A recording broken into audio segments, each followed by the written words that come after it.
Shalom. Welcome back for our break. We'll be in Ezekiel 32.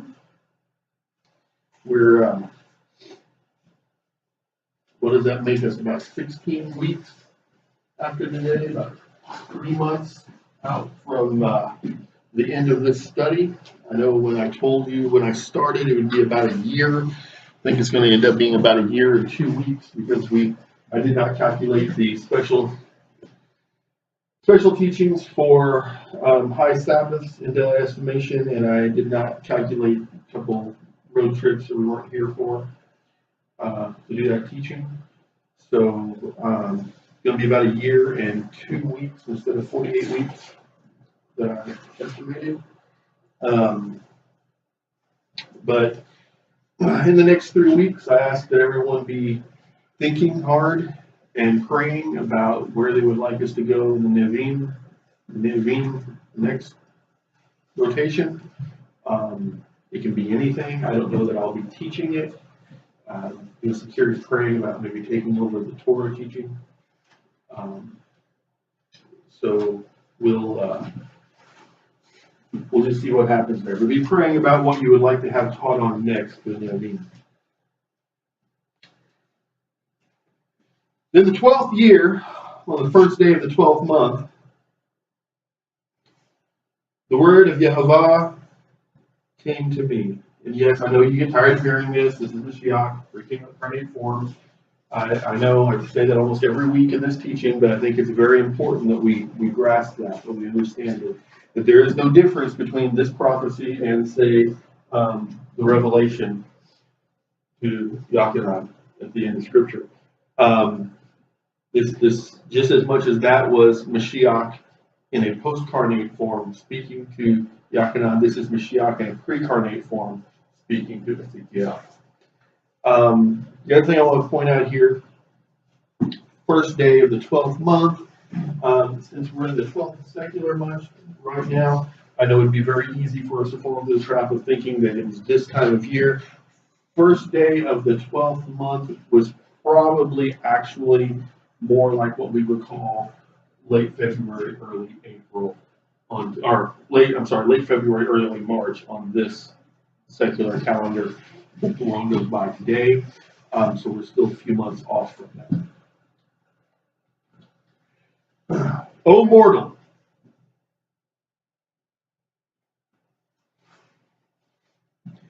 intone a dirge over Pharaoh, king of Mitzrayim. Say to him, O great beast among the nations, you are doomed. You get that? O great beast among the nations, you are doomed. He is saying, you who were feared. Notice he didn't call him an animal, didn't call him cattle, didn't call him, a bug on the ground. He called him a beast. He was feared. And his nation and his army were feared among all the other nations of the earth at that time. And he says, you're doomed. You think you're mighty, you think you're great. I'm about to flip the switch. And he can do that to any one of us at any time. Most of us need it a lot more than he gives it to us. Maybe I shouldn't say that. He knows when we need it, but sometimes I think he needs to flip that switch on me and humble me more sooner than he does.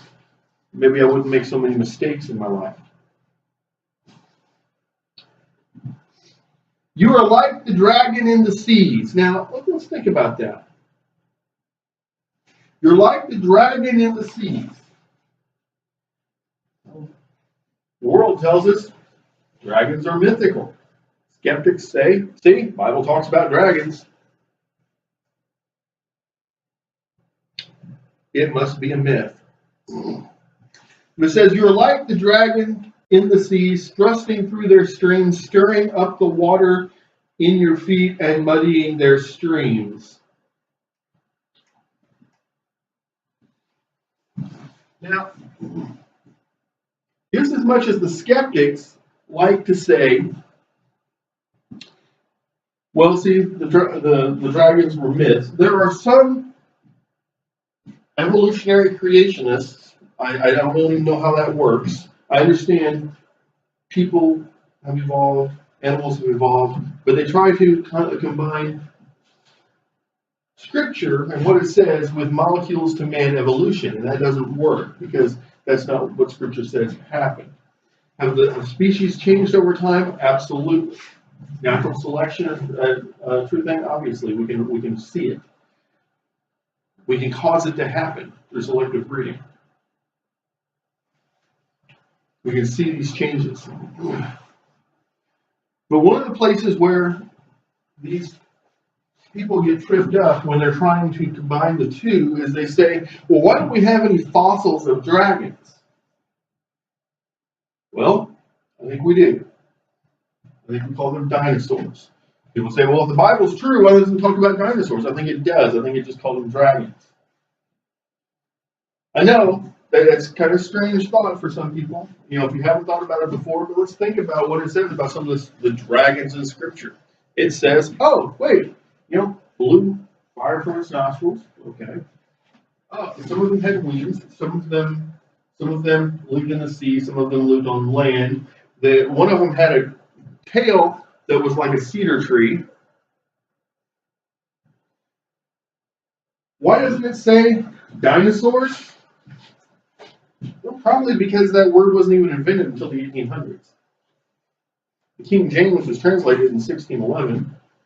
The Scriptures go back thousands of years. The word didn't exist, so they didn't use it. I've heard it said, and I agree with this, some of the more modern translations ought to be using that term. They say, well, then what happened to the dinosaurs? What happened to the dragons? If those are the dinosaurs, I'll tell you what happened. They went extinct. Okay? I don't know why you have to. People have to differentiate the two, and then when you put the two together and say, oh, they're the same thing, then you throw out everything you know about the one that could actually be true about both. Now, why am I saying this when we're not actually talking about a dragon? We're talking about Pharaoh. We're talking about his army. We're talking about his country. I'll tell you why. Because the only way this makes sense as a prophecy, as an illusion, as saying, you are this, as a comparison, is if this person knows what that is. And not figuratively, not a myth, not a legend. If Pharaoh knows what a dragon of the sea looks like, then this prophecy means something to him.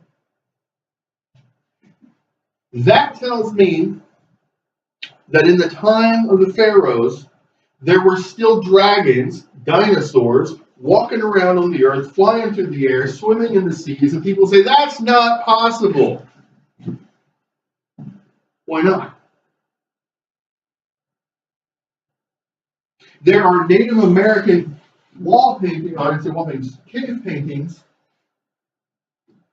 that only date back to the time of European colonization of the East Coast that show something that looks like a pterodactyl flying in the sky. I don't believe that this was a legend. I believe it's something that the artist saw, that he or she was recording exactly what he or she saw at the time. I believe some of them were still living and they've since died out. Well, how could that happen? Well, how many species have died out because of overhunting? Either we overhunt that creature, or we hunt what that creature eats. We destroy the habitat and the animal dies out. My daughter's sitting back here nodding her head. She's very much a conservationist. If she doesn't grow up to be a famous artist, I think she'll grow up to be a famous conservationist because she loves animals like nobody I know. Maybe she'll grow up and draw pictures and depict what needs to be conserved. I don't know, but I know that Elohim is working in her heart to prevent what happened to these dragons from happening to other creatures. But it seems very clear to me that at the time of this Pharaoh, he knew what these dragons of the seas who came up into the streams and stirred up the water with their feet looked like. Thus said Yehovah Elohim, I will cast my net over you, in an assembly of many peoples, and you shall be hauled up in my toils, and I will fling you to the ground, hurl you upon the open field. I will cause all the birds of the sky to settle upon you. You know why this would mean something to Pharaoh? It would mean something to Pharaoh if this is what they did to the dragons of the sea. If they drug them up out of the sea and into the fields and left them there to die. Wonder how they went extinct?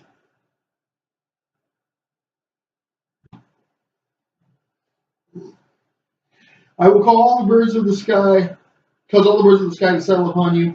I will cause the beasts of all the earth to batten on you. I will cast your carcass upon the hills and fill the valleys with your rotting flesh. I will drench the earth with your oozing blood upon the hills, and the watercourses shall be filled with your gore.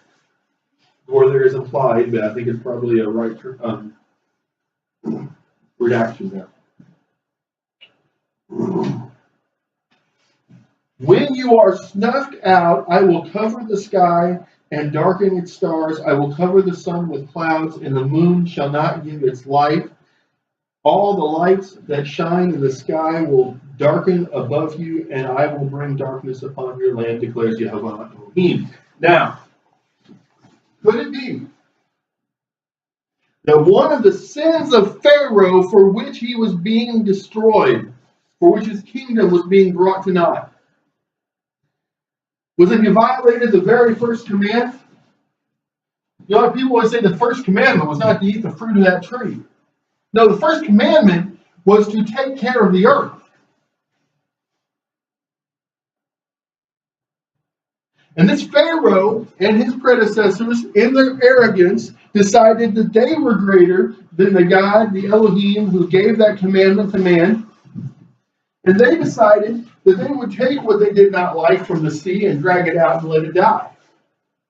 So they did it with other species, not just from the sea. That they would hunt what they wanted for sport and not for game. They would execute what today we would call a scorched earth policy and destroy literally the fertility of the lands they invaded. Could it be that a portion of what he's being punished for isn't just what he did to Israel, but what he did to the whole earth?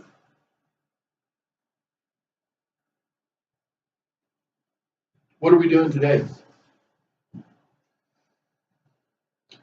Has mankind changed for the better? Have we stopped killing what he created? Have we stopped polluting and destroying his creation? Absolutely not. Woe to us. Woe to the pharaohs of this day. I will vex the hearts of many peoples when I bring your shattered remnants among the nations, to countries which never knew you, or which you never knew. You know, the shattered remnants of Mitzrayim live right here among us today. Not so much in this community, but in this country. Literally carried to countries they never knew. Their ancestors never heard of. I will strike many peoples with horror over your fate, and their kings shall be aghast over you. When I brandish my sword before them, they shall tremble continually, each man for his own life, on the day of your downfall.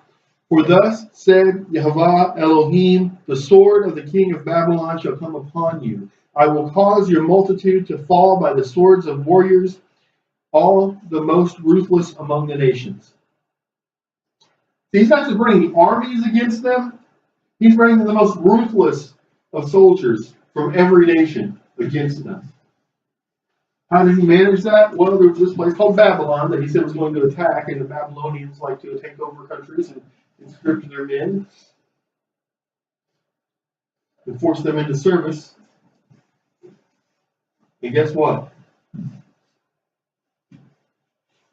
The most ruthless were the ones who survived in that original foreign legion. You know, we talk about the French have a foreign legion. non-French soldiers serving the French government basically as mercenaries. But they weren't the first to do that. And from my reading, and I could be wrong, but from my research, I think Babylon was probably the first country to really do that efficiently, to be organized with that. And the only people who survived in that Babylonian Foreign Legion, if you want to call it that, were the most ruthless. And that's who came against Mitzrayim. They shall ravage the splendor of Mitzrayim, and all her masses shall be wiped out. I will make all her cattle vanish from beside abundant waters. The feet of man shall not muddy them any more, nor shall the hooves of cattle muddy them. Then I will let their waters settle and make their rivers flow like oil, declares Yehovah Elohim. He says, I'm going to destroy it. I'm going to make it desolate. I'm going to make sure nobody and nothing lives there, and then I'm going to let the earth heal itself. Why? Because there's a commandment that says that every 7th year we let the land rejuvenate itself. And if we don't, after a certain number of times, 70 times, is the number it turns out to be, after 490 years, if we haven't done it, guess what happens? The people of that land, the Yisraelim, go into a captivity in Babylon.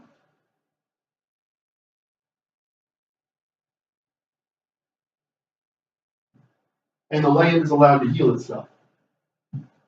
And you say, but Rabbi, we're not talking about Yisraelim, we're talking about Mitzrayim. What did I tell you last week? Why would the Pharaoh care if he was going to the punishment of the uncircumcised unless he was circumcised or descended from someone who was?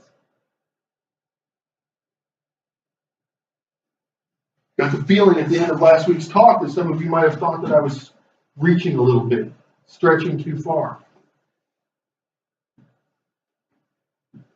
Why would the same punishment be executed upon Pharaoh and Mitzrayim, and it be called a punishment for the uncircumcised, and any of that matter to Pharaoh, unless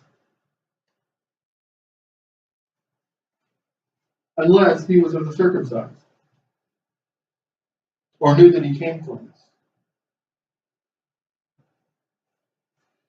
When I lay the land of Mitzrayim waste, when the land is emptied of the life that filled it, when I strike down all its inhabitants, and they shall know that I am Yehovah.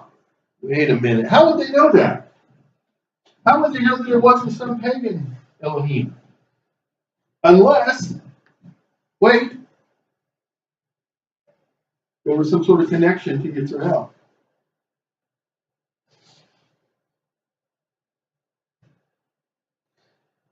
This is a dirge, and it shall be intoned. The women of the nations shall intone it.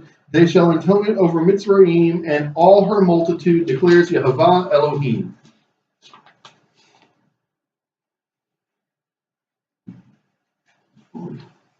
All the nations of the world will mourn when they see Mitzrayim punished in the fashion that he chastises his own.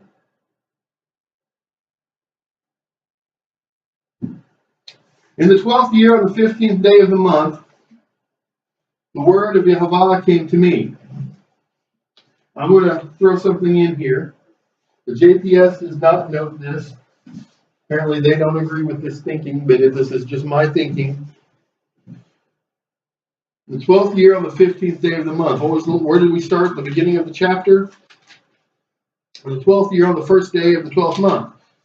It does not say here that it's the 15th day of the 12th month, but I believe that in the context, that's what we have to believe that it is. We're still in the 12th year. It's the 15th day of the last month of the year. The full moon.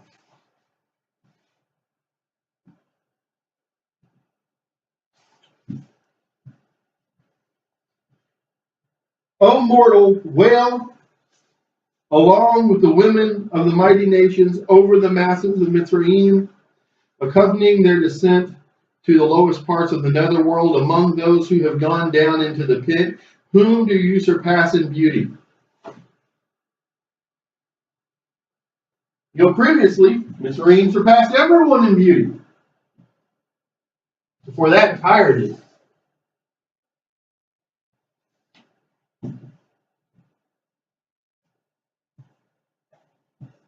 He's asking a question. It's almost like a taunting. Who do you surpass in beauty? It used to be everyone, now it's no one.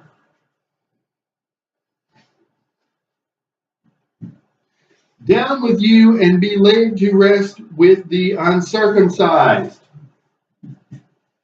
Once again, why would the leadership of Mitzrayim care that they would be punished like the uncircumcised unless that was a bad thing in their eyes?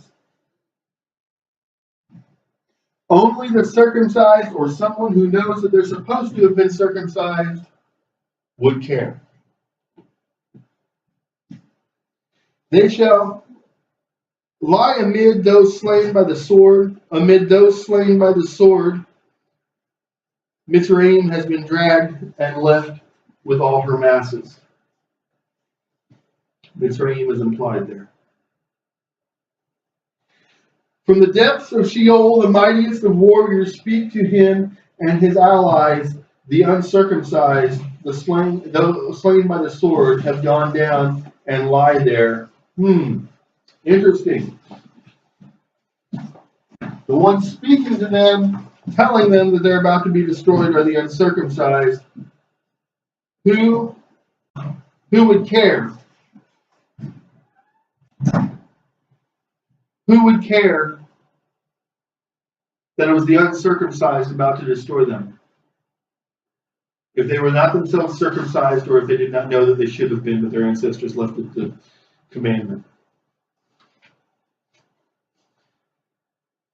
Assyria is there with all her company, their graves round about, all of them slain, fallen by the sword, their graves set in the farthest recesses of the pit. All her company are round about her tomb, all of them slain, fallen by the sword. They who struck terror in the land of the living. There too is Elam, and all her masses round about her tomb, all of them slain, fallen by the sword. They who descended uncircumcised into the lowest parts of the netherworld, who struck terror into the land of the living.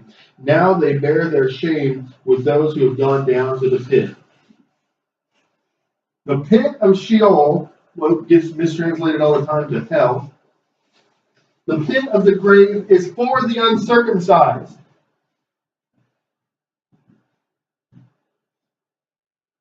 You know what I believe happened here? I believe this is a reference. This is what is referenced, I believe, in the letters of Sheol. I can't believe I said Sheol. The letters of Shaul reference this and say, if you who are circumcised and of the law, you don't do the things that are in the law, but the uncircumcised comes and does by his own nature what is in the law, knowing that it's right, does that not make your circumcision uncircumcision and his uncircumcision circumcision? I'm paraphrasing here. But that's what the apostle asked. I believe, to some degree, he is referencing this.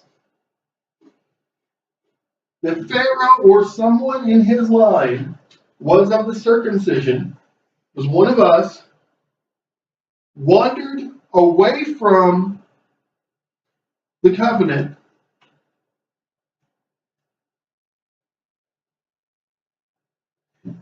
got his descendants off track, and now his descendants are going into the same pit of Sheol as the descendants of the uncircumcised.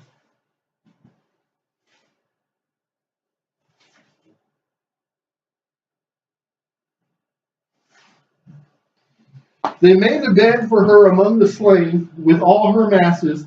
Their graves are round about. They are all uncircumcised, slain by the sword.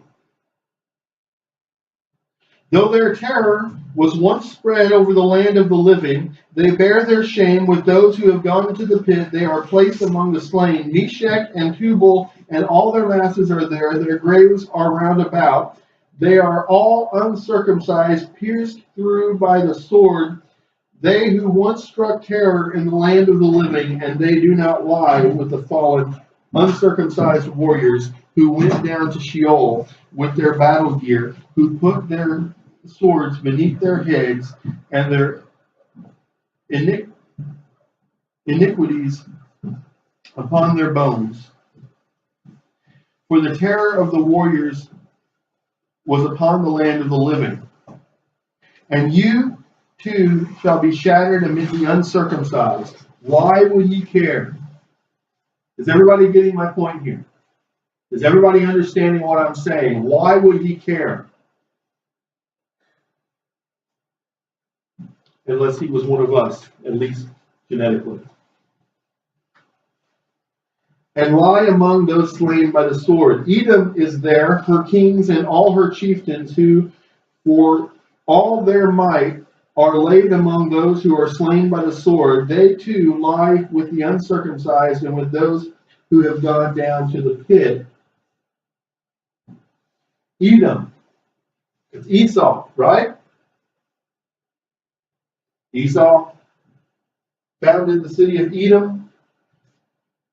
His descendants are called Edomites. But he's what?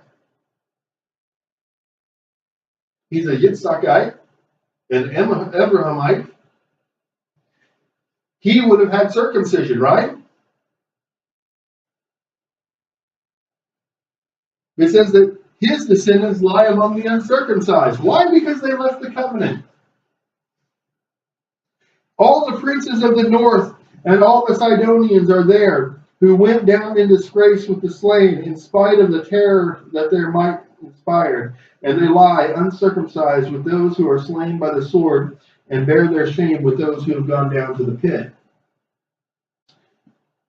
These Pharaoh shall see, and he shall be consoled for all his masses.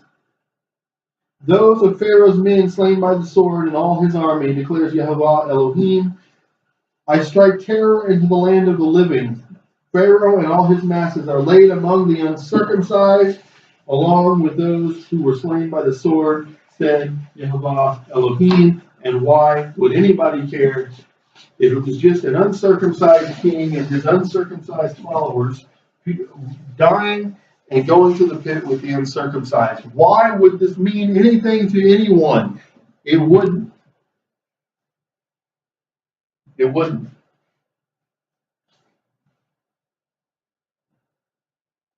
You know, the saying comes to my mind, when in Rome, do as the Romans do. The fact that you have to do as the Romans do tells me that you're not Roman. The fact that these people are being specifically pointed out as ending up in the uncircumcised lot tells me that they weren't uncircumcised, or they wouldn't have to be emphasized, what, 10 times through that passage? We count this week and last week. The only reason it would be pointed out would be as two reasons. One, as an explanation of why the circumcised were ending up being treated like the uncircumcised, because they didn't live like they were circumcised. And two, so that those of us who are circumcised today can take this as a warning and not live like the uncircumcised. We have to be set apart. Kodesh. All right? We have to be holy unto Him. If we are not, then we are living like the uncircumcised. And the punishment for living like the uncircumcised is to die and rot like the uncircumcised.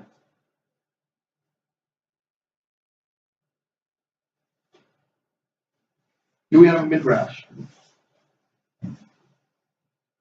Anyone?